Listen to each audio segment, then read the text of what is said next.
আগামী জাতীয় নির্বাচন ২০২৬ সালের এপ্রিলের শুরুতে অনুষ্ঠিত হবে বলে জাতির উদ্দেশ্যে দেয়া এক ভাষণে জানিয়েছেন প্রধান উপদেষ্টা অধ্যাপক ড.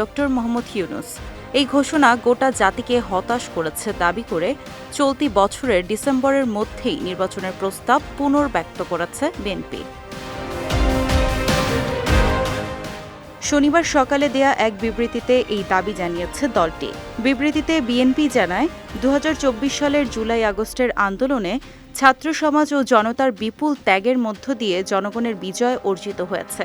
কিন্তু নির্বাচন আয়োজনের অযৌক্তিক বিলম্ব জনগণকে হতাশ ও ক্ষুব্ধ করেছে। এ সময় রমজান, মাধ্যমিক ও উচ্চ মাধ্যমিক বা সমমানের পরীক্ষা এবং আবহাওয়া পরিস্থিতি ইত্যাদি বিবেচনায় নিয়ে চলতি বছরের ডিসেম্বরের মধ্যে নির্বাচন আয়োজনের প্রস্তাব পুনর্ব্যক্ত করে বিএনপি।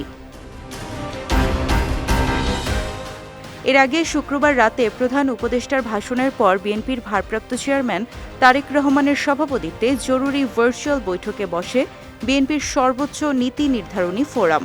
বৈঠকের সিদ্ধান্তের ভিত্তিতে শনিবার ভোরে বিবৃতিটি দেয়া হয়।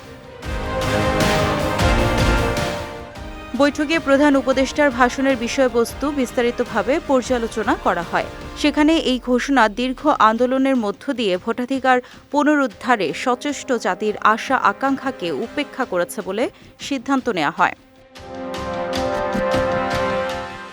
বিবৃতিতে বলা হয়, প্রায় ১.৫ দশক ধরে ভোটের অধিকার থেকে বঞ্চিত এদেশের জনগণ বারবার গুম, হত্যা, কারাবরণ, হামলা ও নির্যাতনের শিকার হয়েও তারা ভোটের মাধ্যমে গণতন্ত্র পুনঃপ্রতিষ্ঠার সংগ্রাম চালিয়ে যাচ্ছেন। বিজয় টিভি নিউজ ডেস্ক।